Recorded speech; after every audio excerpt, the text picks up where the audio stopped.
Hello বন্ধুরা, আমি তুষা। আমাদের তানহা স্টোরি চ্যানেলের সকল প্রকার পাঠ গল্প পেতে এবং শুনতে আমাদের চ্যানেলটি সাবস্ক্রাইব করে আমাদের পরিবারের একজন হয়ে পাশে থাকুন। ধন্যবাদ। একটা দামি বাইক, গায়ে ফুল হাতের একটা সাদা শার্ট, পরনে একটা কালো রঙের প্যান্ট। কলেজের ভিতরে একটা ছেলে প্রবেশ করলো, দেখতে হিরোর মতো। কলেজের সকল ছাত্রছাত্রী এক ধ্যানে তাকিয়ে আছে।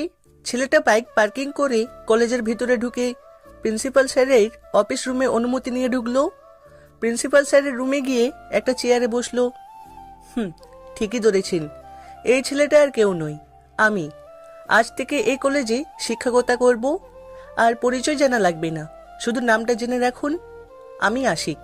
বাকিটা গল্পের সাথে থাকুন, সব জানতে পারবেন। আসসালামু আলাইকুম স্যার, কেমন আছেন? আলহামদুলিল্লাহ, ভালো আছি। তুমি কেমন আছো আশিক? আমি ভালো আছি স্যার। ঠিক আছে, চলো আমার সাথে, তোমাকে সবার সাথে পরিচয় করিয়ে দিই। ঠিক আছে, চলুন। আমি আর প্রিন্সিপাল স্যার রুম থেকে বেরিয়ে অনার্স প্রথম বর্ষের ক্লাসরুমে আসলাম। সকল ছাত্রছাত্রী প্রিন্সিপাল স্যারকে দেখে দাঁড়িয়ে গেল। তারপর প্রিন্সিপাল স্যার বলতে লাগলো, উনি হচ্ছে আশিক, তোমাদের ইংরেজি নতুন শিক্ষক। বাস্তবে গোড়ার ডিমও জানি না ইংলিশ। তোমরা সবাই ওনার সাথে পরিচয় হয়ে নিবে এবং সবাই ভালো ব্যবহার করবে। Okay sir. প্রিন্সিপাল স্যার আরও কিছুক্ষণ কথা বলে ক্লাস থেকে বেরিয়ে গেল। আমি একজন একজন করে পরিচয় নিতে লাগলাম। হঠাৎ একটা মেয়ে ক্লাসরুমের দরজা দাঁড়িয়ে বলল, ভেতরে আসতে পারি স্যার? আসুন। আমি না দেখে মেয়েটাকে বললাম আসুন। পরে মেয়েটার দিকে তাকিয়ে আমি তো অবাক হয়ে গেলাম, দেখতে চাঁদের মতো সুন্দর। এবার আমি মেয়েটাকে বললাম, তোমার নাম কি, আর কলেজে আসতে দেরি কেন? স্যার, আমার নাম সুমাইয়া। আসলে বাসা থেকে গাড়ি নিয়ে আসতে হঠাৎ রাস্তার মাঝখানে গাড়ি নষ্ট হয়েছে, তারপর রিক্সা নিয়ে আসতে দেরি হয়েছে। গল্পের নায়িকার নাম। আবার কেউ বাস থুক্কু ক্রাশ খাইয়েন না। ঠিক আছে, তোমার সিটে গিয়ে বসো। সুরাইয়া আর কোনো কথা না বলে একটা মেয়ের সাথে গিয়ে বসলো। আমি আবার পরিচয় নিয়ে শুরু করলাম। সবার পরিচয় নেওয়ার সময় সুরাইয়ার দিকে তাকিয়ে দেখি সুরাইয়া আমার দিকে একদৃষ্টিতে তাকিয়ে আছে। আমি সুরাইয়ার দিকে চোখ সরিয়ে নিলাম। আজকে সবার কাছ থেকে পরিচয় নিয়ে ক্লাস থেকে বেরিয়ে গেলাম। সবাইকে বলেছি কালকে থেকে নিয়মিত ক্লাস করব। কলেজ ছুটি হওয়ার পর বাইক নিয়ে বাসায় চলে আসলাম। বাসে বলতে আমি একটা ফ্ল্যাট নিয়ে একা থাকি। আমার কাজের সুবিধার জন্য বিছানায় বসে আম্মুকে কল দিলাম। আসসালামু আলাইকুম আম্মু, কেমন আছো? ওয়ালাইকুম আসসালাম। আলহামদুলিল্লাহ বাবা, ভালো আছি। তুই কেমন আছিস? আমিও ভালো আছি। আব্বু কি অফিসে? তোর অফিসে আছে। আপু কি ফোন দিয়েছে? আপু কেমন আছে?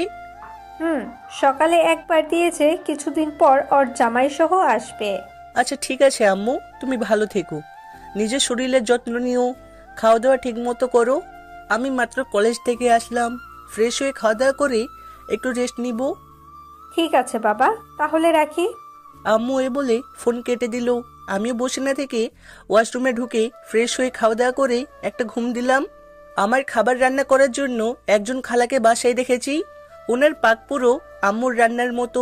বিকেলে ঘুম থেকে উঠে ফ্রেশ হয়ে বাইরে চলে গেলাম হাঁটতে।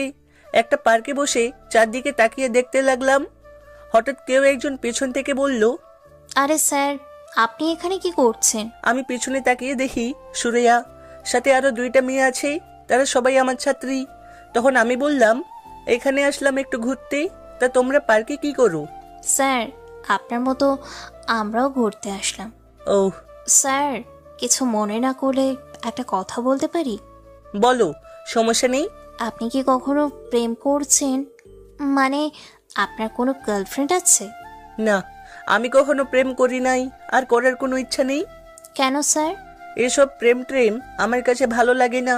প্রেম করলে একেবারে বিয়ের পর বউয়ের সাথে প্রেম করব। স্যার, আপনার বাসা কোথায়? পরিবারে কে কে আছে? তুমি এত কিছু জেনে কি করবে? ও মা, আপনি আমাদের স্যার। আপনার পরিচয়টা কি জানতে পারি না? আমার নাম আশিক। পরিবারে আব্বু আম্মু এবং একটা বড় বোন আছে, তার বিয়ে হয়ে গেছে। আমার নাম তো জানেন, আমার বাবা একজন বাংলাদেশের টপ বিজনেসম্যান। আমি তার একমাত্র মেয়ে। আমার সাথে আমার বান্ধবী রুবিনা এবং মুবাইনা। খুব ভালো লাগলো পরিচয় হয়ে। স্যার, কিছু মনে না করলে আমাদের সাথে এক কাপ কফি খাবেন? খেতে পারি, কিন্তু বিল আমি দিব। স্যার, বিল আমরা দিব। তা হয় না, তোমরা আমার ছাত্রী, আমি কি করে তোমাদের বিল দিতে দিই? ঠিক আছে স্যার, বিল আপনি দিয়েন। এখন চলুন। ঠিক আছে, চলো। তারপর ওদের সাথে একটা কফি শপে গিয়ে বসলাম। সুরাইয়া কফির অর্ডার দিল। কিছুক্ষণ পর কফি চলে আসলো। তাদের সাথে কফি খেয়ে বিদায় নিয়ে বাসায় চলে আসলাম। বিলটা কিন্তু আমিই দিচ্ছি। পরের দিন কলেজে ঢুকে দেখি কিছু ছেলে মেয়েদের ডিস্টার্ব করছে। আমি বাইক পার্কিং করে তাদের সামনে গেলাম। তখন আমি বললাম, এখানে কি হচ্ছে? মেয়েদের সাথে তোমরা এরকম করতেছো কেন? হুম। সেটা কি তোকে বলতে হবে? বড়দের সাথে কিভাবে কথা বলতে হয় বাম্মা কিছু শেখাই নাই। তুই কে রে? তোর সাথে সম্মান দিয়ে কথা বলতে হবে? তুই আমাকে চিনিস? আমি হচ্ছি এই এলাকার নেতার ভাই জীবন। আমার ভাইয়ের কথায় পুরো কলেজ চলে। এই এলাকার এমপি মন্ত্রী আমার ভাইয়ের কথায় উঠে আর বসে। তাই বলে তুমি এভাবে মেয়েদের ওড়না নিয়ে খেলা করবে? আমি সব কিছু করতে পারি। আর তুই কে? আমার সাথে এতক্ষণ কথা বলছিস। কলেজের প্রিন্সিপাল আমাদের কিছু বলতে সাহস পায় না? আমি হচ্ছি এই কলেজের নতুন শিক্ষক, গতকাল জয়েন করেছি। তুই শিক্ষকের মতো থাক, আমাদের কিছু বলতে আসবি না। আবার যদি আসিস তাহলে তোকে মেরে এই কলেজ থেকে বের করে দিব। আমি আর কোনো কথা না বলে তাদের ওখান থেকে চলে আসলাম। মেয়েগুলো আমার দিকে কেমন করে যেন তাকালো। হঠাৎ সুরাইয়া আমার সামনে এসে বলল, স্যার, আপনি ওদের সাথে কথা বলবেন না। এরা অনেক খারাপ। কেউ ওদের কিছু বলতে গেলে হাসপাতালে পাঠিয়ে দেয়। তাই বলে কেউ তাদের অন্যায়ের প্রতিবাদ করতে পারবে না? কারোর কিছু করার নেই, সবাই মুখ বুঝে সহ্য করে নেয়। ঠিক আছে, তুমি ক্লাসে যাও। ঠিক আছে স্যার। আমি আর কোনো কথা না বলে প্রিন্সিপাল স্যারের রুমে অনুমতি নিয়ে গেলাম। তখন আমি প্রিন্সিপাল স্যারকে বললাম, আচ্ছা স্যার, বাহিরে কিছু ছেলে দেখলাম মেয়েদের সাথে অসভ্যতামি করছে, কিন্তু কেউ তাদের কিছু বলছে না। এটার মানে কি? তুমি জীবনের কথা বলছো? এই এলাকার সবাই তার ভাইকে ভয় পায়। অনেকগুলো খুনের আসামি তার ভাই, কিন্তু আইন তার কিছুই করতে পারছে না, কারণ ওর ভাই সবাইকে হাত করে রেখেছে। তাই বলে সবাই ওদের অন্যায় অত্যাচার সহ্য করবে? মানুষকে সুন্দরভাবে জীবনযাপন করতে পারবে না? আমাদের কিছু করার নেই। রনি নেতাকে সবাই এক নামে চিনে। তার ভয়ে মানুষ ঘর থেকে বাইর হয় না। প্রতিদিন 2-1টা খুন করে রাস্তায় ফেলে রাখে। ঠিক আছে স্যার, আমি তাহলে ক্লাসে যাই। যাও, তবে তাদের সাথে বেশি কথা বলো না। ওরা মানুষ না, ওরা এক একটা জানোয়ার। ঠিক আছে স্যার। আমি আর কোনো কথা না বলে ক্লাসরুমে চলে আসলাম। সবাই দাঁড়িয়ে আমাকে সালাম দিল। সবাই সালামের উত্তর নিয়ে সবাইকে বসতে বললাম। তারপর সবাইকে পড়াতে শুরু করলাম, কিন্তু তাদের পড়াতে পারছি না। শুধু আজকের কথাগুলো মাথায় ঘুরছে। আমাকে কিছু একটা করতে হবে, তা না হলে এদের জন্য মানুষ সুন্দরভাবে জীবনযাপন করতে পারবে না। কোনো রকম ক্লাসটা শেষ করে বাইরে আসলাম। দেখতে দেখতে একটা মাস চলে গেল। তাদের অসভ্যতামি আরও বেড়ে গেছে। না, অনেক ধৈর্য ধরেছি, আর না। ভাবছি এই পর্দা ছেড়ে দিব, কিন্তু না, দেশে আরও কিছু ময়লা আবর্জনা ভরে গেছে। এদের নিপাত না করে আমি ছাড়বো না। যে আশিকের নাম শুনলে এমপি মন্ত্রী সব ভয় পেয়ে যায়, সেই দেশে আবার পার্টি নেতা ভরে গেছে। এগুলো পরিষ্কার করতে হবে। অস্ত্র জমা দিয়েছি, কিন্তু ট্রেনিংয়ে এখনো জমা দিই নাই। আমাকে আরও ভালো হয়ে থাকতে দিল না। আবার আগের মতো সব কিছু শুরু করতে হবে। রাতে বিছানায় বসে আমার আগের সিমটা চালু করলাম। প্রথমে রাকিবুলকে ফোন দিলাম। রাকিবুল ফোন ধরে বলল, আসসালামু আলাইকুম ভাই, কেমন আছেন? অনেক দিন পরে ফোন দিলেন। আপনার নাম্বারে অনেক ফোন দিয়েছি, কিন্তু ফোন বারবার বন্ধ বলেছে। আমি ভালো আছি। ভাবছি এ পর্দা ছেড়ে দিব, কিন্তু দেখি দেশে আবার ময়লাই ভরে গেছে। এখন বল, আকাশ কোথায়? ভাই, আকাশ আমার সাথেই আছে। ঠিক আছে, তুই আকাশ এবং সাথে আরো কিছু লোক নিয়ে এই জায়গায় চলে আসবি। ঠিক আছে ভাই, আর ওই এলাকায় তো আমাদের নাজিম থাকে। আপনি কোনো চিন্তা করবেন না, আমি সময় মতো লোক নিয়ে চলে যাব। তুই আসলে ওর সাথে কথা বলবো। টাকা পয়সা আছে? ভাই আসলে তাকে আর বলতে না দিয়ে। ঠিক আছে, তোর বিকাশে টাকা চলে যাবে। তোদের যেন কেউ না দেখে, সেভাবে আসবি। ঠিক আছে ভাই। আমি ফোনটা কেটে দিয়ে শুয়ে পড়লাম। আর কিছু না ভেবে ঘুমিয়ে পড়লাম। পরের দিন কলেজে গিয়ে দেখি আগের মতো জীবন মেয়েদের সাথে থেরাপি করছে। মাথা ঠান্ডা করে ক্লাসে চলে গেলাম। কোনো রকম ক্লাস শেষ করে বাইরে আসার পর সুরাইয়া আমার সামনে আসলো। তখন সুরাইয়া বলল, স্যার, আপনার সাথে আমার কিছু কথা আছে। কি কথা বলো? চলুন স্যার, কোনো রেস্টুরেন্টে গিয়ে কফি খেতে খেতে কথাটা বলি। ঠিক আছে, চলো। আমি আর সুরাইয়া কলেজ থেকে বেরিয়ে আসতেই জীবন আমার সামনে এসে বলল, কিরে, কলেজে শিক্ষকতা করতে এসে ছাত্রীকে নিয়ে কোথায় যাচ্ছিস? আমাদের পথ ছাড় বলছি। যদি না ছাড়ি তাহলে তুই কি করবি? আমার কলার ধরে। আমার মাথা গরম হয়ে গেল। তখন সুরাইয়া বলল, স্যার, ওদের সাথে কথা বলে লাভ নেই, আপনি চলুন। কেন রে, আমরা কি ভালো না? একবার আমাদের সাথে বিছানায় যাস, দেখবি আমরা অনেক ভালো খেলতে পারি। তোরা কি জীবনে মানুষ হবি না? মেয়েদের সাথে এভাবে কথা বলতে তোদের লজ্জা করছে না? আরে আমার লজ্জা থাকলে তো করবে, আমার কোনো লজ্জা নেই। স্যার, আপনি চলুন তো। আমি আর কোনো কথা না বলে একটা রেস্টুরেন্টে চলে গেলাম। রেস্টুরেন্টে ঢুকে একটা টেবিলে গিয়ে বসলাম। তখন আমি বললাম, বলো কেন নিয়ে আসলে আমাকে, কি কথা বলবি? আগে কফি অর্ডার দিয়ে নি। সুরাইয়া একজন ওয়েটারকে ডাক দিল, 2টা কফির অর্ডার দিল। তখন সুরাইয়া বলল, এখন তো দুপুরের খাবারের টাইম, খাওয়া দাওয়া করে নেবেন। না, এখন খাবার খাবো না, আমি খাবার একটু দেরি করে খাই। স্যার, আপনি জানেন বাংলাদেশে একজন মাফিয়া ছিল, তার ভয়ে সব নেতারা প্রস্তাব করে দিত, কিন্তু ওনাকে কেউ সামনাসামনি দেখে নাই। উনি দেশের সব সময় ভালো কাজ করতেন, কিন্তু গত 1 বছর ধরে ওনার কাজ কেউই দেখে না। উনি কি আছেন নাকি মরে গেছেন তা কেউ বলতে পারবে না। এসব দেশের এই অবস্থা, রাস্তাঘাটে মেয়েরা এবং অন্যান্য মানুষ ঠিকভাবে চলাফেরা করতে পারে না। উনি যদি আবার ফিরে আসতেন তাহলে এইসব গুন্ডারা ভয়ে এইসব খারাপই ছেড়ে দিত। আমি সুরাইয়ার কথা শুনে মনে মনে বলতে লাগলাম, সে মানুষটা যে আমি, তুমি আমাকে চিনতে পারো নাই। তুমি তো দূরের কথা, এখনো বাংলাদেশের মানুষ চিনতে পারে নাই। তখন আমি বললাম, যদি বেঁচে থাকে তাহলে অবশ্যই তিনি ফিরে আসবি। আমার মন বলছে উনি এখনো বেঁচে আছে, খুব শীঘ্রই এসব ময়লা আবর্জনা পরিষ্কার করবি।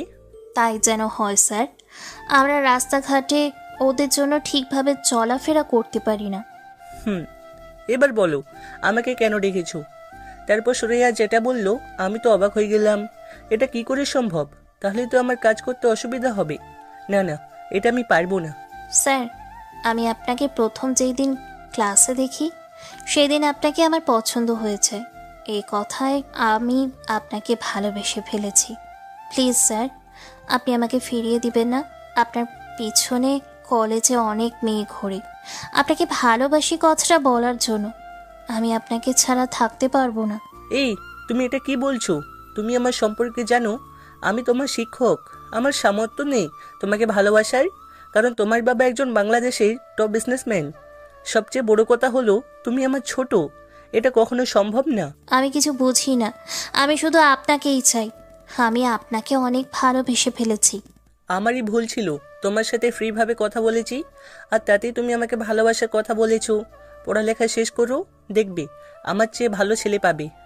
আমি অন্য কোনো ছেলে চাই না, আমি শুধু আপনাকে চাই।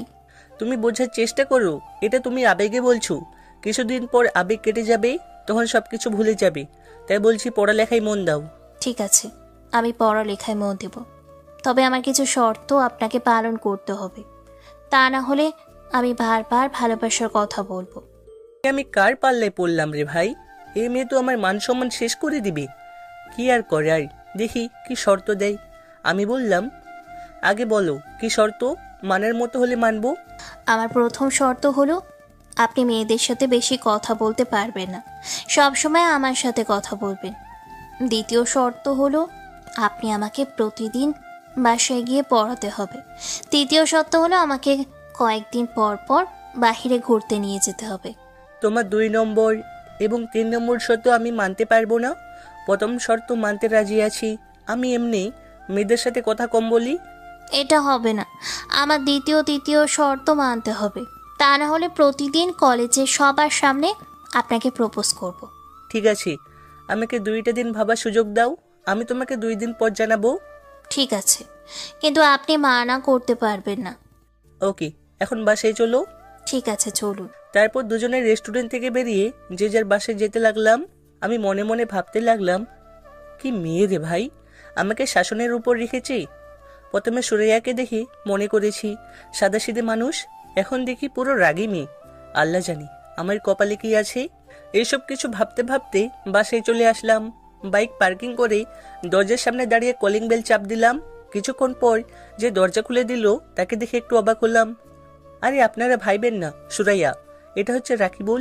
গতকাল রাতে যার সাথে কথা বলেছি, রাকিবুল আমাকে দেখে বলল, ভাই কেমন আছেন? আমি ভালো আছি, তুই কেমন আছিস? সাথে আর কেউ আসছে? আসলে গতকাল রাতে আমার বিকাশ থেকে 50,000 টাকা পাঠিয়ে দিয়েছি, সেটা আপনাদের বলতে মনে নেই। আমরা 5 জন এসেছি, বাকিরা যে যার কাজ নিয়ে আছে। কেউ বাবার অফিস দেখাশোনা করে, কেউ ব্যবসা ধরেছে, কেউ আবার বড় বড় অফিসে কাজ করে। সেটা তো আপনি ব্যবস্থা করে দিছেন। আমি বাবার অফিস দেখাশোনা করতাম, হঠাৎ ব্যবসার লস হয়ে যায়, তাই এতদিন বেকার ঘোরাঘুরি করছি। আর আমার হাতের লোক রুমে আছে। ঠিক আছে, এখন ভিতরে চল। খাওয়া দাওয়া করেছিস? না, এখনই করি নাই। খালা বলেছে খাওয়ার জন্য, কিন্তু আপনার জন্য অপেক্ষা করছি আমরা একসাথে খাবো বলে। তুই তো জানিস আমি দুপুরের খাবার টাইমে খাই না। আমি খালাকে বলে গেছি তোরা আসলে খাবার দিতেই।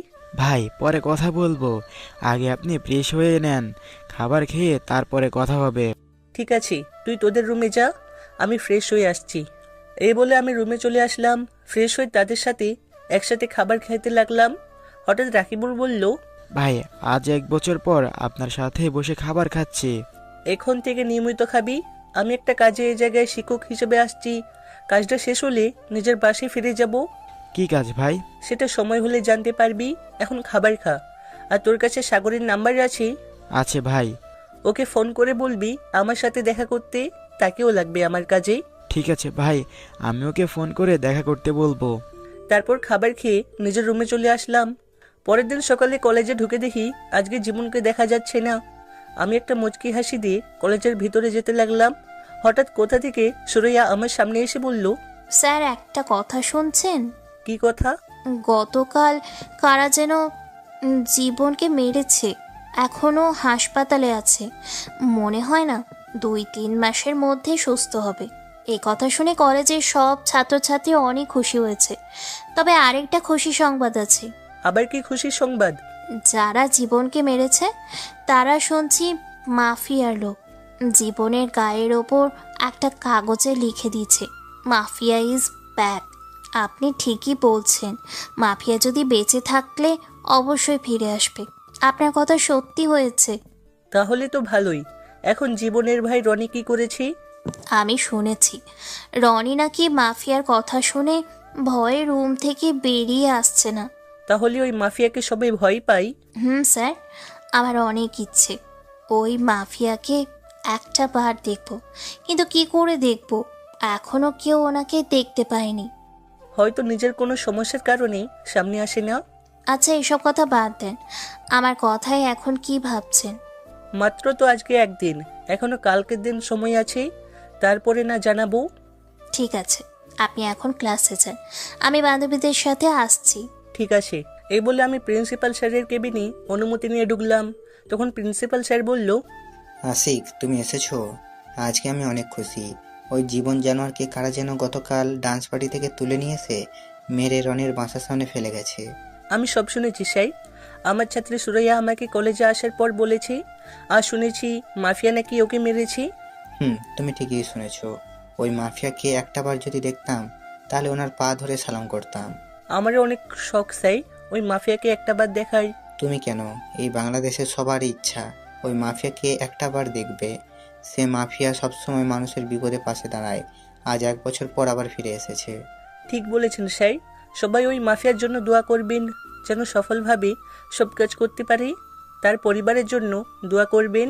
কালকে তো শুক্রবার, আমি কালকে ওই মাফিয়ার জন্য মসজিদে মিলাদ পড়াবো। আল্লাহ যেন ওর মতো ছেলেকে সবার ঘরে দেয়। ঠিক আছে স্যার, আমি এখন ক্লাসে যাই। ঠিক আছে, যাও। আমি প্রিন্সিপাল স্যারকে সালাম দিয়ে কেবিন থেকে বেরিয়ে ক্লাসের ভিতরে চলে গেলাম। ক্লাসের ভিতরে ঢুকে দেখি আজকে সকল ছাত্রছাত্রী খুশি। আমাকে দেখে সবাই দাঁড়িয়ে সালাম দিল। তখন আমি সবার উদ্দেশ্যে বললাম, কি ব্যাপার, তোমরা মনে হয় আজকে অনেক খুশি? যদিও জানি, তারপরেও ওদের থেকে শুনতে চাই। হঠাৎ রুবিনা দাঁড়িয়ে বলল, স্যার সবাই খুশি এর কারণ জীবন হাসপাতালে আছে, তাকে কারা যেন মারছে। স্যার ওর মতন জানোয়ারকে বাঁচিয়ে রেখে ভুল করেছে। এখন যদি সুস্থ হয়ে আমাদের সাথে আবারও অসভ্যতামি করে। স্যার মোবাইলে ঠিকই বলেছে, তারপরেও আমাদের ভেতর ভয় কাজ করছে। সবাই আমাকে নানাভাবে বুঝিয়ে কথা বলছে। তখন আমি তাদের উদ্দেশ্য করে বললাম, আমার কথা শোনো, মাফিয়া একবার মাফ করে দিলে দ্বিতীয়বার মাফ করে না। আমি মানুষের কাছ থেকে শুনেছি সে মাফিয়া ঠান্ডা মাথায় কাজ করে। তোমরা কোনো চিন্তা করো না, মাফিয়া যখন ফিরে এসেছে তাহলে কেউ তোমাদের কিছু করতে পারবে না। আপনার কথা যেন ঠিক হয়। আমিও জীবনকে মারার কথা প্রথমে খুশি হয়েছি, পরে ভাবলাম ও তো এখনো বেঁচে আছে, যদি সুস্থ হয়ে আমাদের সাথে খারাপ কিছু করে। ওটা নিয়ে চিন্তা করো না, আল্লাহ সবসময় তোমাদের পাশে আছে। শুধু ওই মাফিয়ার জন্য আল্লাহর কাছে প্রার্থনা করে বলবি আল্লাহ ছাড়া কেউ যেন ওই মাফিয়ার ক্ষতি না করতে পারে। ঠিক আছে স্যার। তারপর পড়া শুরু করলাম। আজকে তাদের খুশি দেখি তাড়াতাড়ি ক্লাস শেষ করে বাইরে চলে আসলাম। কলেজ ছুটি হওয়ার পর বাইকের কাছে আসার পর সুরাইয়া আমার সামনে আসলো, তখন আমাকে বলল, তুমি আমাকে একটু বাসার সামনে নামিয়ে দেবে? আজকে আমি গাড়ি নিয়ে আসি নাই। সুরাইয়া, তোমার ব্যবহার হঠাৎ চেঞ্জ হয়ে গেল কেন? আমি তোমার স্যার, সেটা কি তুমি জানো না? আমি আর পারবো না আপনাকে আপনি করে বলতে, আমি এখন থেকে তুমি করে বলবো। সুরাইয়া, তুমি কি চাও আমি কলেজ থেকে চলে যাই? না, এটা আমি চাই না। তাহলে আমাকে সম্মান দিয়ে কথা বলবে। কলেজের সহ ছাত্রছাত্রী যেভাবে কথা বলে তুমি আমার সাথে সেভাবে কথা বলবে। ধুর স্যার, আমি আপনার সাথে এতক্ষণ মজা করছি। আমি চেয়েছি আপনাকে তুমি করে বললে আপনি কেমন রিয়্যাক্ট করেন। আমি কি তোমার ছোট যে আমার সাথে মজা করবে? এমন মজার কখনো করবে না। সরি স্যার, আমার ভুল হয়ে গেছে। It's okay. প্লিজ স্যার, আমাকে একটু বাসার সামনে নামিয়ে দেন, আমার গাড়ি নষ্ট হয়ে গেছে। ঠিক আছে চলো, কিন্তু কোনো দুষ্টুমি করতে পারবে না। ঠিক আছে, করব না। আমি বাইকে ওঠার পর সুরাইয়া উঠল, তখন আমাকে বলল, স্যার, আমি তো কখনো বাইকে উঠি নাই, এখন তো আপনাকে ধরতে হবে। ঠিক আছে, তুমি আমার ঘাড়ে হাত দাও। আমার কথা মতো সুরাইয়া আমার ঘাড়ে হাত দিল। সুরাইয়ার হাত ঘাড়ে দেওয়ার পর শরীরে দিয়ে হঠাৎ বিদ্যুৎ বয়ে গেছে। এই প্রথম কোনো মেয়েকে বাইকে করে নিয়ে যাচ্ছি। আমি বাইক চালাতে লাগলাম। তখন সুরাইয়া বলল, স্যার, আপনার আব্বু কি করে? সেটা জেনে তুমি কি করবে? এমনি জিজ্ঞেস করলাম আর কি। বলুন না স্যার। আমার আব্বু কিছুই করে না, বড় বোন আর তার জামাইয়ের সাথে থাকে। আমার টাকা দিয়ে আব্বু আম্মু চলে। আমি মনে মনে বললাম, আমার বাবার যা কিছু আছে তার 10 ভাগের 1 ভাগ তোমার বাবার নেই। ও, আপনার অনেক কষ্ট হয় না স্যার? আমার কোনো কষ্ট হয় না, আল্লাহ দিলে মা বাবাকে নিয়ে আমি অনেক সুখে আছি। সুরাইয়া মনে মনে বলি, তাহলে আমাকে বিয়ে করে নাও। আমাকে বিয়ে করলে তোমার কোনো কিছুই অভাব থাকবে না। ও স্যার, আমার বাসা চলে আসছে, এটাই আমাদের বাসা। আমি বাইক তাদের বাসার সামনে দাঁড় করালাম। সুরাইয়া বাইক থেকে নেমে বলল, স্যার, আমাদের বাসায় আসুন। আজকে যাব না, অন্য একদিন যাব। এটা কেমন করে হয়? বাসার সামনে থেকে চলে যাবেন? রাগ করো না, আরেকদিন ঢুকবো বাসার ভিতরে। আমার বাসায় একটু কাজ আছে। কাজ থাকলে তো আর জোর করা যাবে না, তবে আমার একটা রিকোয়েস্ট রাখবেন? কি রিকোয়েস্ট বলো? আপনি একটু চোখটা বন্ধ করুন। ঠিক আছে, করলাম। আমি চোখ বন্ধ করার পর সুরাইয়া এমন কিছু করবে সেটা আমি কখনই।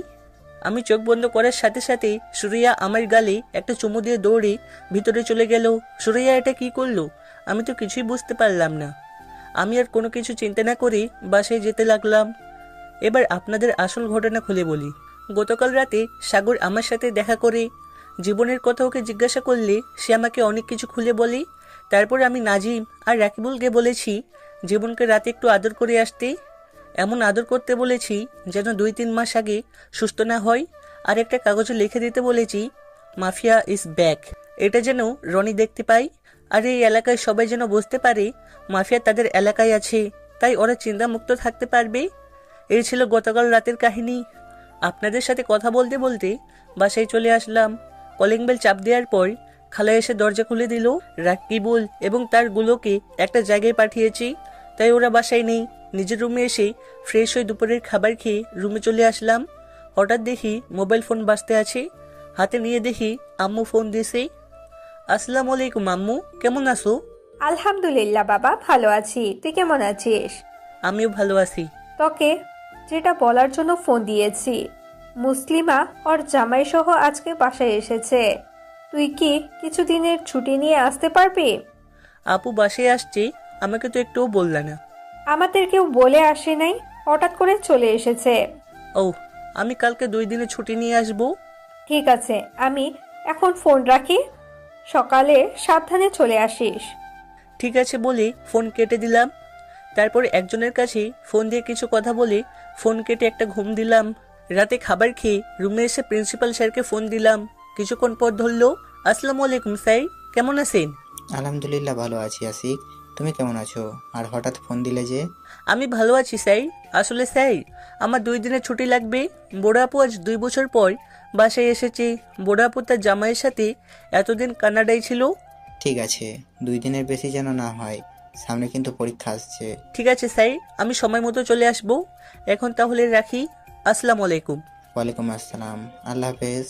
এই বলে প্রিন্সিপাল স্যার ফোন কেটে দিল। আমি এবার রাকিবুলকে ফোন দিলাম। রাকিবুল ফোন ধরে বলল, জি ভাই বলেন। সাগর কি তোর সাথে আছে? জি ভাই, সাগর আমার সাথে, কথা বলবেন? সমস্যা নেই, তুই মোবাইল লাউড স্পিকার দে, আমি কি বলি মন দিয়ে শুনবি। বলেন ভাই। শোন, আমি কালকে 2 দিনের জন্য বাসায় যাব। তোরা ভালো করে রনির খোঁজ খবর রাখবি। সে কোথায় যায়, কি করে, আমাকে সব খবর দিবি। ওকে ফলো করলে আসল মানুষটাকে পেয়ে যাব, এটা আমার মনে হয়। ওই মানুষটার সাথে রনির সাথে যোগাযোগ আছে মনে হয়। ভাই আপনি কোনো চিন্তা করবেন না, আমি এই এলাকার ছেলে, আল্লাহর রহমতে সব রাস্তাঘাট চিনি, আমরা আসল মানুষকে খুঁজে বের করব। ঠিক আছে, তোরা কাজে লেগে পড়, আমি এখন ঘুমাবো, সকাল সকাল রওনা দিতে হবে। এই বলে ফোন কেটে দিলাম। তারপর ঘুমিয়ে পড়লাম। পরের দিন একটা রিক্সা নিয়ে বাস কাউন্টারে চলে আসলাম। একটা টিকিট কেটে বাসে উঠে বসলাম। প্রায় 5 ঘন্টা পর নিজের বাসের সামনে আসলাম। দারোয়ান চাচা আমাকে দেখে সালাম দিল, আমিও ওনাকে সালাম দিলাম। চাচার সাথে কিছুক্ষণ কথা বলে দরজার সামনে এসে কলিং বেল চাপ দিলাম। কিছুক্ষণ পর আম্মু এসে দরজা খুলে দিল। আমাকে দেখে আম্মু বলল, কি রে বাবা, তুই আসছিস? আসতে কোনো সমস্যা হয়নি তো? না আম্মু, আসতে কোনো অসুবিধা হয়নি। এখন বলো, আপু, দুলাভাই এবং আমার বডিটা কোথায়? মুসলিমা ওর মেয়েকে রুমে দুধ খাওয়াচ্ছে, আর ওর জামাই তোর আব্বুর সাথে অফিসে গেছে। ওকে, তাহলে আমি আপুর সাথে দেখা করে আসি। এই বলে আপুর রুমের সামনে এসে বললাম, আপু, ভিতরে আসতে পারি? আরে আশিক, তুই কখন আসলি? আয় ভিতরে আয়। আমি এই মাত্র আসলাম। তুই এমন করলি কেন? কাউকে না জানিয়ে আসলি যে? আসলে আমি সবাইকে সারপ্রাইজ দিতে বলি নাই। এখন বল, কেমন আছিস? আমি ভালো আছি, তুই কেমন আছিস? আমায় ভাগ্নে কি ঘুমিয়ে গেছে? আমিও ভালো আছি, আর সিনথিয়াকে দুধ খাইয়ে দিয়ে ঘুম পাড়িয়ে দিলাম। ও, তা কতদিন থাকবি এবার? এবার 1 মাসের মতো থাকবো। আচ্ছা, আমাকে একটা কথা বলবি? কি কথা আপু? তুই হঠাৎ অফিস ছেড়ে কলেজে শিক্ষকতা করতে গেলি কেন? আমার অফিস দেখাশোনা করতে ভালো লাগে না, তাই শিক্ষকতার চাকরি নিয়েছি। কলেজের ছাত্রছাত্রী পড়াতে অনেক ভালো লাগে। তুই জানিস না আব্বু একা অফিস চালাতে কষ্ট হয়? আরে আব্বুর কোথায় কষ্ট হচ্ছে, সাথে তো আরিফ আর সুরজ আছে, তারা দুজনে তো সবকিছু দেখে রাখে। ও, তোকে দেখে মনে হচ্ছে তুই এখনো ফ্রেশ হোস নাই। তুই রুমে গিয়ে ফ্রেশ হয়ে নিচে আয়, আমি নিচে আছি। আচ্ছা ঠিক আছে। এই কথা বলে আপু নিচে চলে গেল। আমি আমার রুমে এসে দেখি রুমটা আগের মতোই রয়েছে। ওয়াশরুমে ঢুকে ফ্রেশ হয়ে নিচে আসলাম। নিচে এসে দেখি আব্বু আর দুলাভাই তারা অফিস থেকে চলে এসেছে। দুলাভাই আমাকে দেখে বলল, কেমন আছো শালা বাবু? আমি অনেক ভালো আছি, তুমি কেমন আছো দুলাভাই? আমি ভালো আছি। তা বয়স তো কম হলো না, এবার কি বিয়ে শাদী করবা না? এখন না দুলাভাই, আরো 1 বছর পর করব। তখন বুড়ো বয়সে তোকে কেউ মেয়ে দিব? অবশ্যই দিব। আমি দেখতে কি খারাপ? তুই দেখিসনি তোর বিয়ের সময় সব মেয়ে আমার দিকে তাকিয়েছিল? তুই আমার বিয়ের সময় বাঁদরের মতন লাফলাফি করছিস, তাই সব মেয়ে তোর দিকে তাকিয়েছিল। কি রে আপু, দুলাভাইকে পেয়ে তোর এই পুরো বাপকে ভুলে গেলি? আমার বন্ধুকে কি আমি ভুলতে পারি? আপু, দুলাভাইকে অনেকদিন পর দেখেছি তো, তাই তোমার কথা ভুলে গেছি। এখন বলো, তুমি কেমন আছো? আমি ভালো আছি, তুই কেমন আছিস? ভালো আছি। তা আরিফ আর সুরজ কি ঠিকভাবে কাজ করে? তারা আছে, দেখ তো, আমি চিন্তামুক্ত আছি, অফিস থেকে চলে আসতে পেরেছি। হঠাৎ আম্মু সবার সামনে এসে বলল, অনেক কথা হয়েছে, সবাই খাবার খেতে আসো। তারপর সবাই একসাথে খাবার খেতে চলে আসলাম। আমি খাবার খেয়ে নিজের রুমে চলে আসলাম। দেখতে দেখতে 2 দিন পার হয়ে গেল। পরিবারের সবার কাছ থেকে বিদায় নিয়ে চলে আসলাম। পরের দিন কলেজে গেট দিয়ে ঢুকে ভেতরে গিয়ে দেখি কলেজের মাঠে সকল ছাত্রছাত্রী ভিড় করে আছে। আমি একটু ভিড় ঠেলে ভেতরে ঢুকে দেখি সুরাইয়া একটা মেয়েকে মারতে আছে, কিন্তু কেউ কিছু বলছি না। আমি সুরাইয়ার সামনে গেলাম। সুরাইয়া আমাকে দেখে ওই মেয়েকে মারা বন্ধ করে দিল। তখন আমি জিজ্ঞাসা করলাম, কি হয়েছে সুরাইয়া, তুমি ওকে এভাবে মারছিলে কেন? কি করেছে ও? আর তোমরা সবাই দাঁড়িয়ে দাঁড়িয়ে কি দেখছো? সবাই ক্লাসে যাও। আমার কথা শুনে সকল ছাত্রছাত্রী ক্লাসে চলে গেল। তখন সুরাইয়া বলল, ও আমাকে বলে আপনাকে নাকি ভালোবাসে, তাই ওকে উচিত শিক্ষা দিচ্ছি। আমাকে ভালোবাসলে তোমার সমস্যা কি? আমার অনেক সমস্যা। ও আপনাকে ভালোবাসতে পারবে না, আপনি শুধু আমার। কেউ আপনাকে ভালোবাসি কথাটা বললে তার চোখ দুটো তুলে নিব। তাই বলে তুমি ওকে এভাবে মারবে? মেরেছি, বেশ করেছি। আমার ভালোবাসার দিকে চোখ তুলে তাকালো কেন? আমি কি বলেছি তোমাকে আমি ভালোবাসি? তাহলে তুমি এমন করলে কেন? আপনি আমাকে বলেন নাই, কিন্তু আমি ছাড়া আপনাকে কারোর হতে দিব না আমি। তুমি আসলেই একটা পাগল। তোমাকে ডাক্তার দেখাতে হবে। আমাকে ডাক্তার দেখালে কিছু হবে না। থুর, তোমার সাথে কথা বলে সময় নষ্ট করে লাভ নেই। আচ্ছা, আমি ওর হয়ে তোমার কাছে মাপ চাচ্ছি। তুমি প্লিজ কিছু মনে করো না। মেয়েটা ঠিক আছে বলি ক্লাসে চলে গেল। তখন সুরাইয়া আমাকে বলল, আপনি ওর কাছে ক্ষমা চাইলেন কেন? আর আপনি এই 2 দিন কলেজে আসলেন না কেন? কোথায় গেছেন আপনি? আমি বাড়িতে গেছি, তাই কলেজে আসি নাই। আচ্ছা, তুমি ওই দিন এমনটা কেন করলে? আপনি কিসের কথা বলছেন স্যার? আমাকে ওই দিন চোখ বন্ধ করতে বলি তুমি আমাকে চুমু দিয়ে দৌড়ে গিয়ে ভিতরে চলে গেলে কেন? আমার ইচ্ছে হয়েছে, তাই আপনাকে চুমু দিচ্ছি। প্লিজ সুরাইয়া, তুমি এমন পাগলামি করো না। লেখাপড়ায় মন দাও। তোমার আব্বু জানতে পারলে আমাকে কলেজ থেকে বের করে দিবে। আর সেটা কি তুমি চাও? সেটা আমি কখনোই চাই না। এখন কোনো কথা না বলে আমার শর্তের উত্তর দাও। ঠিক আছে, আমি রাজি। তবে তোমাকে প্রতি শুক্রবার ঘুরতে নিয়ে যাব আর বিকেলে তোমাকে পড়াবো। ঠিক আছে, সমস্যা নেই। এখন ক্লাসে আসুন। এই বলে সুরাইয়া চলে গেল। আমি আর কোনো কথা না বলে কলেজের ভিতরে ঢুকে অফিস রুমে চলে গেলাম। এবার আপনাদের একটা কথা বলি। আসলে সুরাইয়াকে প্রথম দেখায় আমিও ভালোবেসে ফেলেছি, কিন্তু তাকে এখন বলছি না। কারণ আমি যে কাজে কলেজে শিক্ষকতা করতে আসছি সেটা শেষ না করা পর্যন্ত ওকে মনের কথা বলবো না। এই কারণে সুরাইয়াকে বেশি কিছু বলি না। কিন্তু সুরাইয়ার পাগলামি দিন দিন বেড়ে যাচ্ছে। না জানি ওকে পড়াতে গেলে আমার সাথে কি করে। আর কিছু না ভেবে ক্লাসে চলে গেলাম। সবাই দাঁড়িয়ে সালাম দিল। সালামের উত্তর দিয়ে সবাইকে বসতে বললাম। তারপর পড়া শুরু করলাম। সুরাইয়া আমার দিকে তাকিয়ে আছে। ও আমার দিকে তাকালে কেমন যেন ওর মায়ায় পড়ে যায়। তো যাই হোক, ক্লাস শেষ করে অফিস রুমে চলে আসলাম। কলেজ ছুটি হওয়ার পর বাইরে এসে বাইক নিয়ে আসতে আবার সুরাইয়া আমার সামনে আসলো। তখন আমি বললাম, কি ব্যাপার সুরাইয়া, তুমি আমার সামনে কেন আসলে? আপনি আমাকে বাসায় নামিয়ে দিয়ে আসবেন। সুরাইয়া, এটা কিন্তু সত্যের মধ্যে ছিল না। আমি কিছু জানি না, আপনি আমাকে বাসায় দিয়ে আসবেন। তোমার পাগলামি দিন দিন বাড়ছে।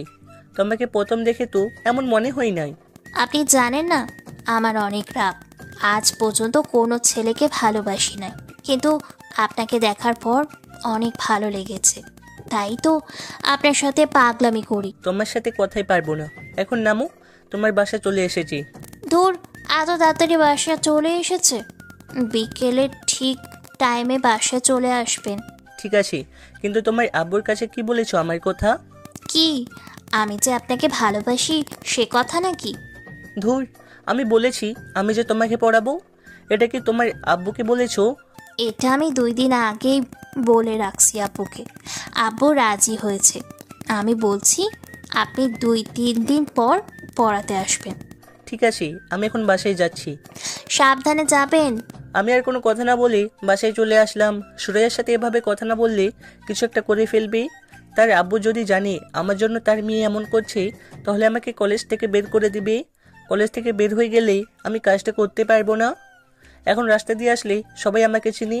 আমি একজন কলেজ শিক্ষক, তাই কেউ আমাকে সন্দেহ করতে পারবে না। আর আমি কী কাজের জন্য এখানে আসা সেটা গল্পের সাথে থাকলে জানতে পারবেন। কলিং বেল চাপ দেওয়ার পর খালা এসে দরজা খুলে দিল। আমি ভিতরে ঢুকে নিজের রুমে আসলাম। ফ্রেশ হয়ে খাবার খেয়ে রুমে চলে আসলাম।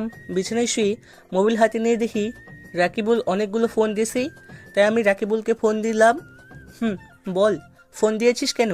ভাই, আজকে রনিকে দেখলাম, তার ভাই জীবনকে দেখতে এসেছে হাসপাতালে। রনি হাসপাতালে ঢোকার কিছুক্ষণ পর আরও 2টা গাড়ি আসে হাসপাতালে, কিন্তু ওই 2টা গাড়ি থেকে কোনো লোক বের হয়নি। গাড়ি 2টা কি এখনো আছে? জি ভাই, এখনও আছে, কিন্তু রনি এখনও হাসপাতাল থেকে বের হয়নি। আমার মনে হয় রনির সাথে কেউ ছদ্মবেশে হাসপাতালের ভিতরে ঢুকেছে। তুই আর নাজিম হাসপাতালে ঢুকে দেখ তবে তোদের যেন কেউ না চিনতে পারি। ঠিক আছে ভাই, আমরা ভিতরে ঢুকে পরে আপনাকে সব কিছু জানাবো। এই বলে রাকিবুল ফোন কেটে দিল। আমি মোবাইল বালিশের পাশে রেখে একটা ঘুম দিলাম। বিকালে ঘুম থেকে উঠে ফ্রেশ হয়ে বাইক নিয়ে সুরাইয়ার বাসায় চলে আসলাম। কলিং বেল চাপ দেওয়ার পর কাজের বুয়া এসে দরজা খুলে দিল। তখন আমাকে বলল, আপনি কে? কাকে চাই? জি, আমি এ বাড়ির মালিকের মেয়েকে পড়াতে এসেছি। ঠিক আছে, ভেতরে আসুন। আমি ভিতরে ঢুকে দেখি একজন বাবার বয়সী লোক সোফায় বসে কফি খাচ্ছে আর পেপার পড়ছে। দেখে মনে হচ্ছে সুরাইয়ার আব্বু। তখন আমি ওনাকে সালাম দিলাম। আসসালামু আলাইকুম। ওয়ালাইকুম আসসালাম। তুমি কে? তোমাকে তো চিনতে পারলাম না। আসলে আঙ্কেল, সুরাইয়া আমাকে আসতে বলল। আমি হচ্ছি ওর কলেজের শিক্ষক। ও, তার মানে তুমি আশিক। সুরাইয়া আমাকে তোমার কথা বলেছে। তা তুমি কেমন আছো? বাসার সবাই কেমন আছে? জি আলহামদুলিল্লাহ, আমি ভালো আছি। বাড়ির সবাই ভালো আছে। তো আপনি কেমন আছেন আঙ্কেল? আমি ভালো আছি। যাও, সুরাইয়া তার রুমে আছে। আঙ্কেল, ওর রুমটা কোনটা? আমি তো চিনি না। উপরে গিয়ে হাতের ডান পাশের রুমটা সুরাইয়ার। Okay uncle. এই বলে আমি উপরে চলে আসলাম। আঙ্কেল ওর কথা মতো রুমের সামনে গিয়ে দরজা টোকা দিলাম, কিন্তু সুরাইয়া তো কোনো কথা বলছি না। তাই আর কিছু না ভেবে রুমের ভিতরে ঢুকে গেলাম। রুমে ঢুকে চারপাশে তাকিয়ে আমি তো পুরা অবাক। দেখি আমার ছবি সুরাইয়ার রুমের চারপাশে সাজিয়ে রেখেছে, কিন্তু সুরাইয়ার ছবিগুলো কোথা থেকে তুললো আমার মাথায় তো কিছুই আসছে না। হঠাৎ ওয়াশরুম থেকে সুরাইয়া বেরিয়ে আসলো। তাকে দেখে আমি সাথে সাথে চোখ বন্ধ করে ফেললাম। সুরাইয়া আমাকে দেখে বলল, আরে স্যার, আপনি চোখ বন্ধ করলেন কেন? তুমি বুঝো না আমি চোখ বন্ধ কেন করেছি? বুঝলে কি আর আপনাকে বলতাম স্যার? তুমি আগে জামা কাপড় চেঞ্জ করো, আমি রুম থেকে বেরিয়ে যাচ্ছি। জামা কাপড় পরা হলে আমাকে ডাক দিও। এই বলে যেই না রুম থেকে বেরিয়ে আসবো, তখন সুরাইয়া যেটা করলো সেটা আমি কখনো কল্পনাও করতে পারি নাই। আমি বের হয়ে আসতেই সুরাইয়া আমাকে জড়িয়ে ধরে ঠোঁটের সাথে ঠোঁট লাগিয়ে দিল। আমি তাকে ছাড়তে চাইছি, কিন্তু সুরাইয়া আমাকে জোর করে কিস করতে লাগলো। অনেক জোরাজোরি করে 2 মিনিট পর সুরাইয়ার থেকে ছাড়া পেলাম। সুরাইয়া, তুমি এটা কি করলে? তুমি ভুলে যেও না আমি তোমার শিক্ষক। আমি নিজেকে কন্ট্রোল করতে পারি না আপনার ঠোঁটের দিকে তাকিয়ে। তাই বলে তুমি আমাকে এভাবে কিস করবি? করেছি, বেশ করেছি, কারণ আমি আপনাকে ভালোবাসি। তুমি এ কারণে আমাকে বাসে এসে তোমাকে পড়াতে বলেছো? ঠিক ধরেছেন। তুমি এরকম করলে আমি তোমাকে পড়াতে আসবো না। সেটা আপনি কখনো করবেন না স্যার। মানে তুমি কি বলতে চাও? মনে হলো আপনিও আমাকে ভালোবাসেন। তুমি এটা ভুল ভাবছো, আমি তোমাকে ভালোবাসি না। মনে মনে বললাম, তোমাকে তো প্রথম দেখাই ভালোবেসে ফেলেছি। যদি আপনি আমাকে ভালো না বাসতেন তাহলে আমার এই রকম অত্যাচার সহ্য করতেন না। তুমি আমার ছাত্রী, তাই তোমাকে কিছু বলি না। আমি জানি তুমি এসব আবেগে করছো, কিছুদিন পর এমনি ঠিক হয়ে যাবে। আমি এসব আবেগে করছি না। আচ্ছা, আপনি আমার চোখের দিকে তাকিয়ে বলুন তো, আপনি আমাকে পছন্দ এবং ভালোবাসেন না? তুমি একটু বেশি কথা বলছো। তাড়াতাড়ি জামা কাপড় শেষ করে পড়তে বসো। এখন কথা ঘোরাচ্ছেন কেন? সত্যি করে বলুন তো, আপনি আমাকে মনের কথা খুলে বলছেন না কেন? আমি তোমাকে ভালোবাসি না, তারপরেও তুমি কেন এরকম করছো? আমি কিন্তু এখন চলে যাব। ঠিক আছে, আমি জামা কাপড় চেঞ্জ করছি, আপনি বাহিরে গিয়ে দাঁড়ান। আমি আর কোনো কথা না বলে রুম থেকে বেরিয়ে আসলাম। মনে মনে ভাবলাম, খাচ্ছুনি আমার মনের কথা কিভাবে বুঝতে পারলো। কিছুক্ষণ পর সুরাইয়ার রুমে যেতে বললো। রুমে গিয়ে দেখি সুরাইয়া পড়ার টেবিলে বসে আছে। আমি একটা বই হাতে নিয়ে তাকে পড়াতে লাগলাম। সুরাইয়া তো পড়ছে না, সারাক্ষণ আমার দিকে তাকিয়ে আছে। কোনো রকম পড়ায় তার আব্বুকে বলে বাসা থেকে বেরিয়ে আসলাম। পড়াতে পড়াতে প্রায় সন্ধ্যা হয়ে গেছে। কিছুক্ষণ পর বাসায় আসলাম। বাসায় এসে ওয়াশরুমে ঢুকে ফ্রেশ হয়ে বেরিয়ে এসে দেখি মোবাইল বাজতে আছে। মোবাইল হাতে নিয়ে দেখি আননোন নাম্বার। 2-3 বার রিং হওয়ার পর ধরলাম। তখন ওই পাশ থেকে একটা মেয়েলি কণ্ঠে বলল, আসসালামু আলাইকুম স্যার, কেমন আছেন? ঠিক মতো বাসায় গেছেন? ওয়ালাইকুম আসসালাম, ভালো আছি, মাত্র বাসায় আসলাম। এখন বলো, আমার নাম্বার কোথায় পেয়েছো? আপনার মোবাইল থেকে নিয়েছি স্যার। আমার মোবাইল তো আমার সাথেই ছিল, তুমি কিভাবে নিলে? আরে আমি যখন জামা কাপড় চেঞ্জ করব তখন আপনি মোবাইল আমার রুমে রেখে বাহিরে গেছেন, তখন আপনার মোবাইল থেকে নাম্বার নিয়েছি। কিন্তু আমার মোবাইল তো লক করা ছিল, তুমি নিলে কেমন করে? স্যার, আপনি কি নাম দিয়ে মোবাইল লক করছেন সেটা আমি জানি। এখন বলেন, আমার নাম দিয়ে লক করছেন কেন এবং আমার ছবি মোবাইলের সেভ করে রেখেছেন কেন? এই যা, সুরিয়া তাহলে সবকিছু জেনে গেছি। আসলে একদিন লুকিয়ে সুরিয়া একটা ছবি তুলেছি, সেটা মোবাইলের সামনে সেভ করে রেখেছি আর সুরিয়ার নাম দিয়ে মোবাইল লক করেছি। তখন আমি বললাম, আচ্ছা তাহলে তুমি আমাকে বলো, তুমি জানলে কেমন করে আমি যে তোমার নাম দিয়ে লক করে রেখেছি? আমার ছবি প্রোফাইলে দেখে বুঝতে পারলাম আপনি আমাকে ভালোবাসেন। তখন লক খুলতে প্রথমে আপনার নাম দিচ্ছি, কিন্তু কোনো কাজ হলো না। তার মনে মনে বলি আমার নাম দিয়ে দেখি, তখন আমার দেওয়ার সাথে সাথে লক খুলে গেল। এই তো যখন ভালোবাসেন তাহলে বলছেন না কেন? আসলে তোমাকে প্রথম যেদিন দেখি সেদিন তোমাকে ভালোবেসে ফেলেছি।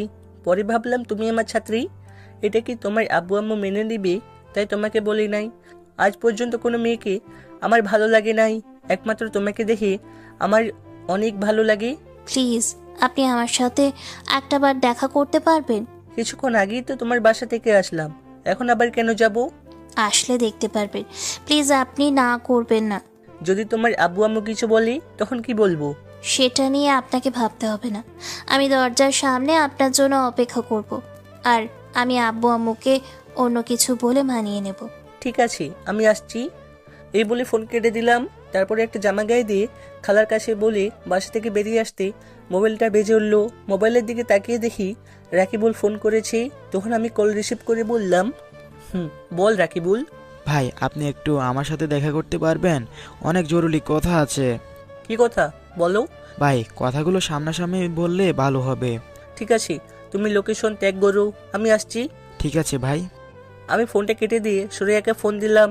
সুরিয়া কল রিসিভ করার পরে আমি বললাম, প্লিজ তুমি রাগ করো না, আমার হঠাৎ একটা কাজে এক জায়গায় যেতে হবে, তোমার সাথে কালকে বিকেলে পড়ার সময় দেখা হবে। আচ্ছা ঠিক আছে। এই বলে সুরিয়া কল কেটে দিল। আমি জানি সুরিয়া মন খারাপ হয়ে গেছে। কি করব আমি যে কাজে আসছি সেটা শেষ তো করতে হবে। আমি মোবাইলের লোকেশন দেখে রাকিবুলের জায়গা মতো চলে আসলাম। আমি গিয়ে দেখি রাকিবুল আর সাগর এবং তাদের সাথে কিছু লোক দাঁড়িয়ে আছে। আমি তাদের সামনে যাওয়ার পর আমাকে সালাম দিল। তখন রাকিবুল বলল, ভাই আপনি যাকে খুঁজতে এসেছেন তাকে আমরা পেয়ে গেছি। আপনার কথা মতো আমরা হাসপাতালের ভিতরে ছদ্মবেশে ঢুকেছি। জীবনের কেবিনের সামনে গিয়ে দরজা হালকা সরিয়ে এই লোকটাকে দেখলাম। জীবনের সাথে কথা বলছে। ওই লোক রনের সাথে হাসপাতালে ঢুকেছে।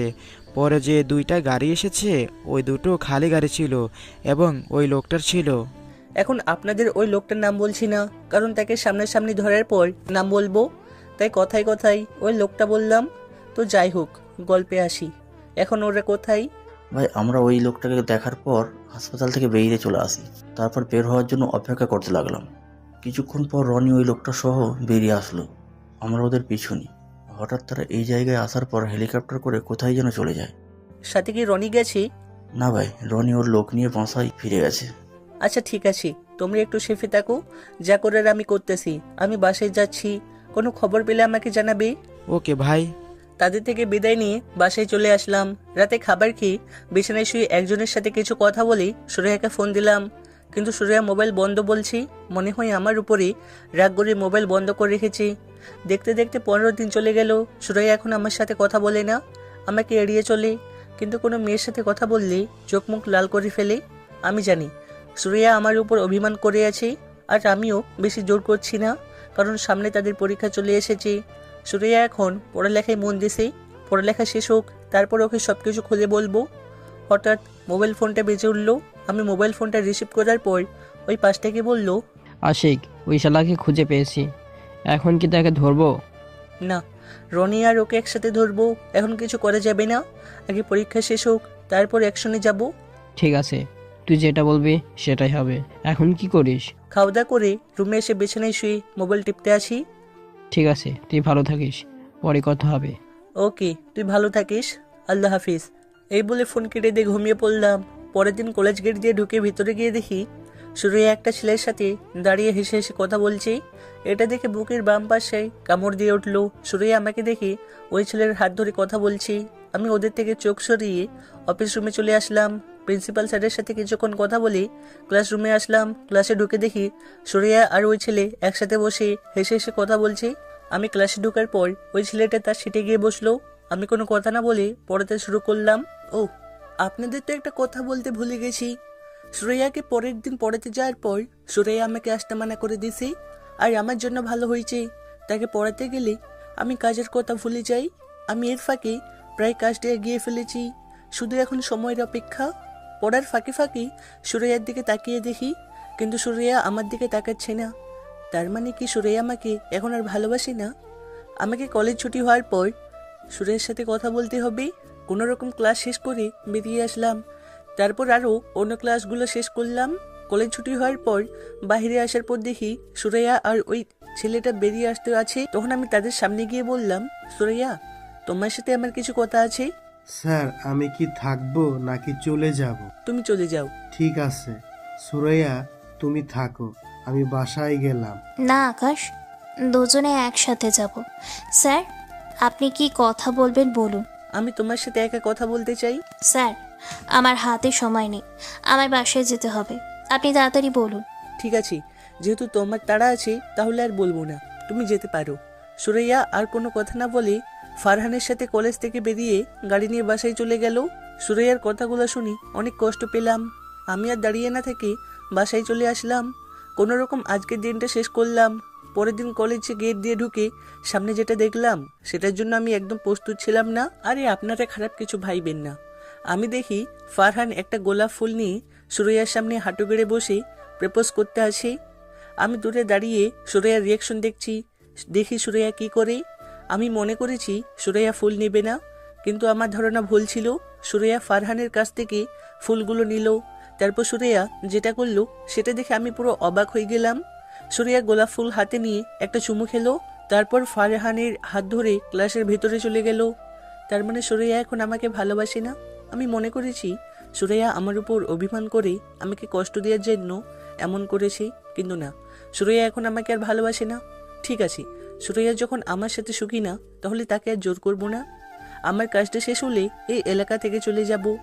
আমি আর দাঁড়িয়ে না থেকে অফিস রুমে চলে আসলাম। কিছুক্ষণ পর ক্লাসে চলে আসলাম। মনটা অনেক খারাপ হয়ে গেল। আমাকে দেখে সবাই দাঁড়িয়ে সালাম দিল। তারপর সবাইকে পরীক্ষার জন্য কিছু নোট দিলাম এবং সবাইকে বুঝিয়ে দিলাম।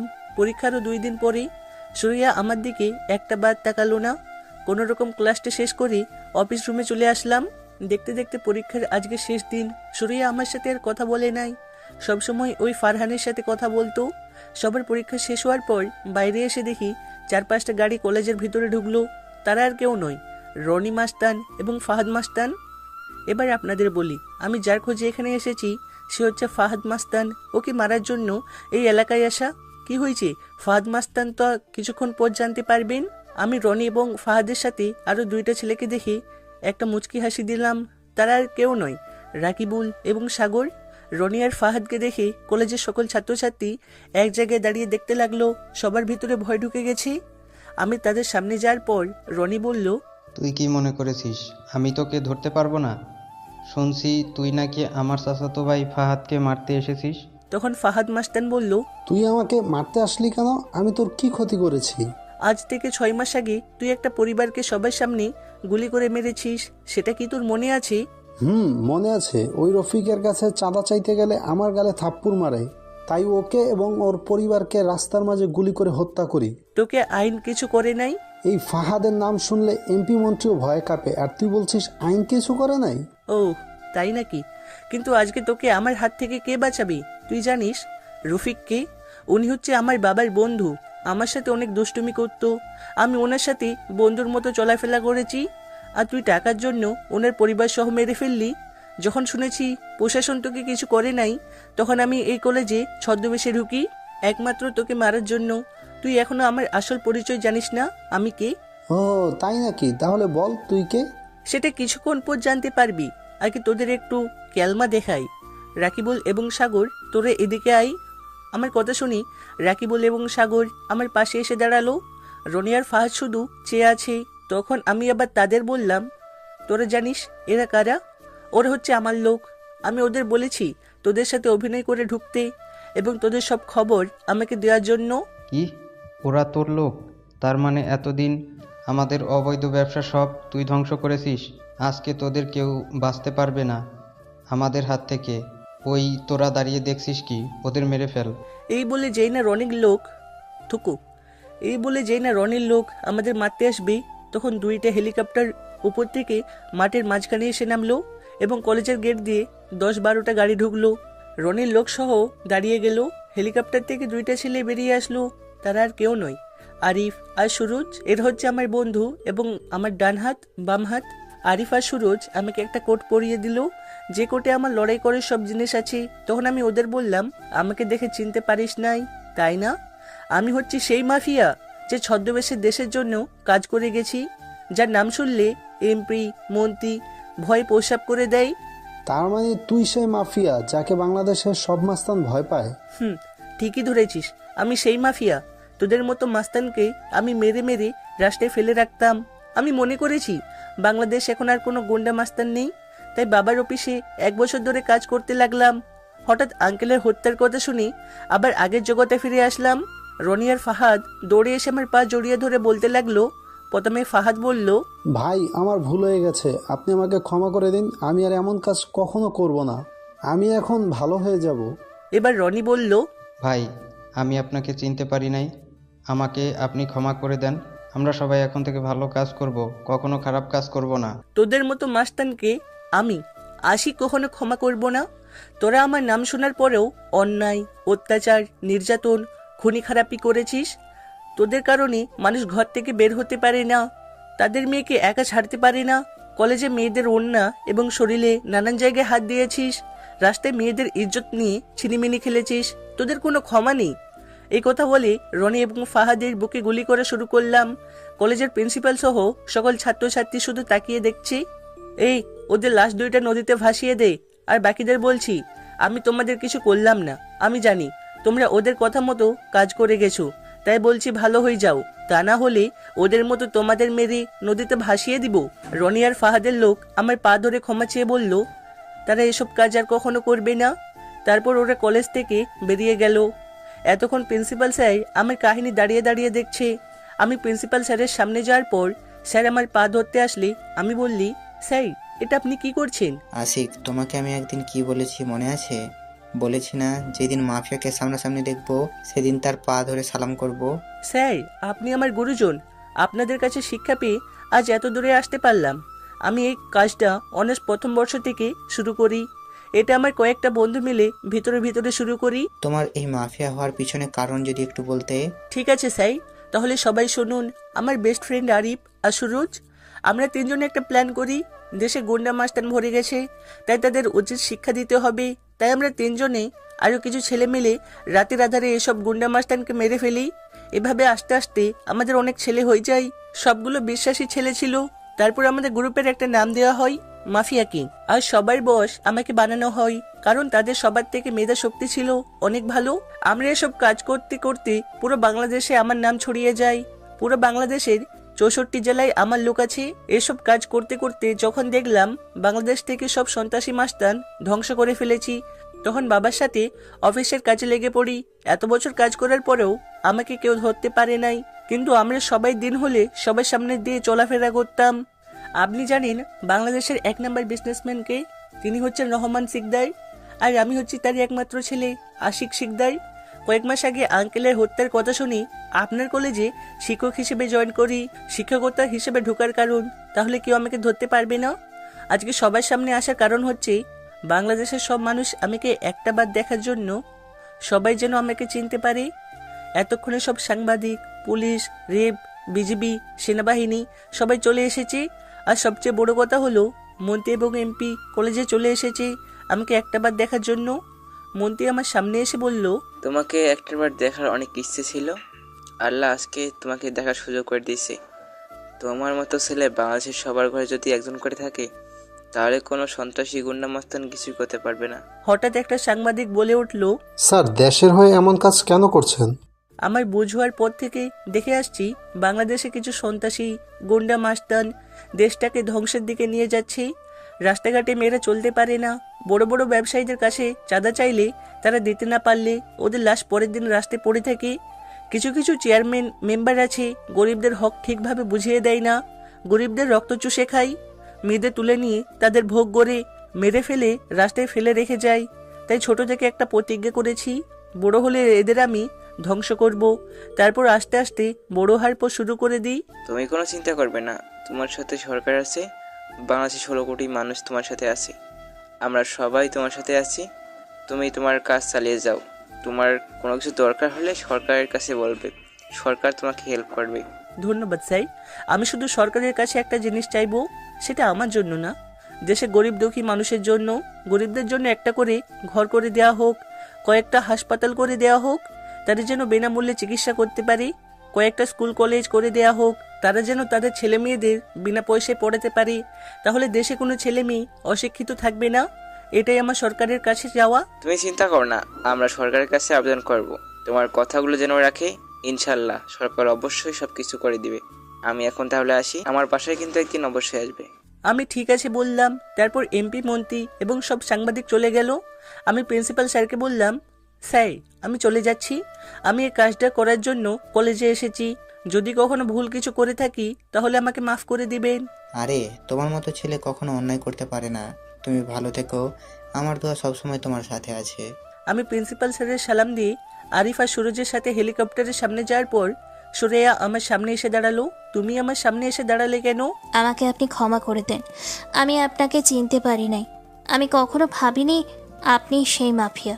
প্লিজ আপনি আমাকে ক্ষমা করে দেন। তুমি তো আমার সাথে কোনো দোষ করো নাই, তাহলে ক্ষমা চাচ্ছ কেন? আমি আপনাকে ভালোবেসে কষ্ট দিচ্ছি। যদি আগে জানতাম আপনি সেই মাফিয়া, তাহলে কখনোই আপনাকে ভালোবাসার কথা বলতাম না। কেন? মাফিয়া হলে কি ভালোবাসা যায় না? যাই, কিন্তু আপনাকে তো আমি কষ্ট দিচ্ছি। আপনি যখন মেয়েদের সাথে আমার সামনে কথা বলেন তখন আমার অনেক খারাপ লাগে। আপনি অনেক দিন এমন করছেন, তখন আকাশের আর আমি আপনার সামনে অভিনয় করি আপনাকে কষ্ট দেওয়ার জন্য। তাহলে তুমি আমার সাথে কথা বলো না কেন? তোমার সাথে কথা বলতে গেলে আমাকে এড়িয়ে চললে কেন?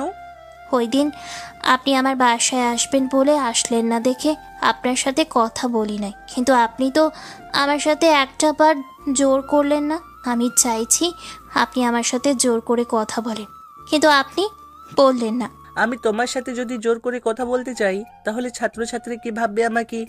যে যা ভাবার ভাবুক, আপনি করলেন না কেন? আমি মনে করেছি তুমি আমার উপর অভিমান করে এমন করেছো, তাই পরীক্ষার পর তোমার সাথে কথা বলবো। কিন্তু পরীক্ষার কিছুদিন আগে থেকে তুমি ফারহানের সাথে হেসে হেসে কথা বলো, তার হাত ধরে চলাফেরা করো। আমার সামনে ফারহান তোমাকে প্রপোজ করে, তুমি ওর হাত থেকে ফুল নিয়ে ফুলে একটা চুমু দাও, তারপর ওর হাত ধরে ক্লাসে চলে যাও।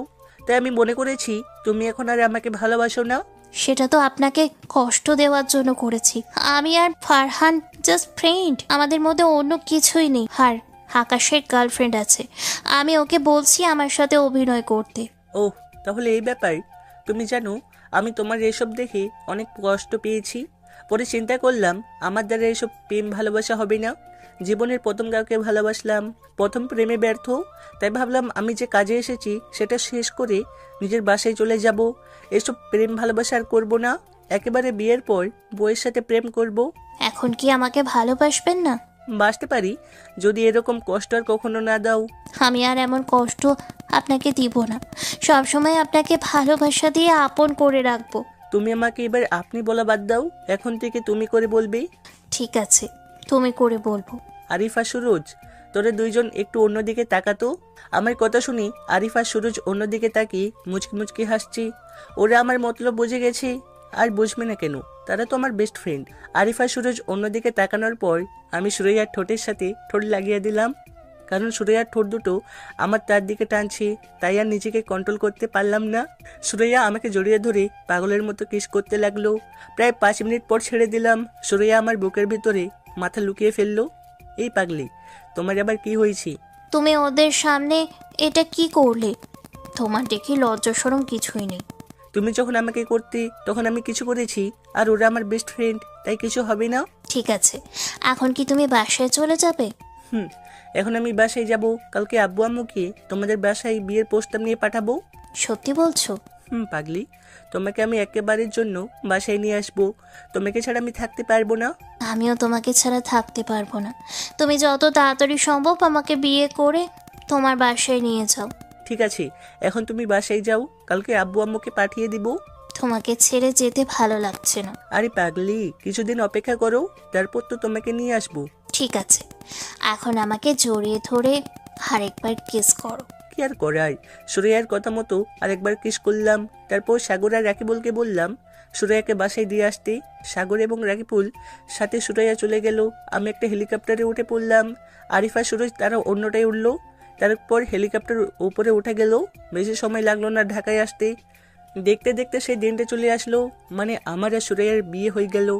আমরা সবাই অনেক সুখী জীবনযাপন করতে লাগলাম।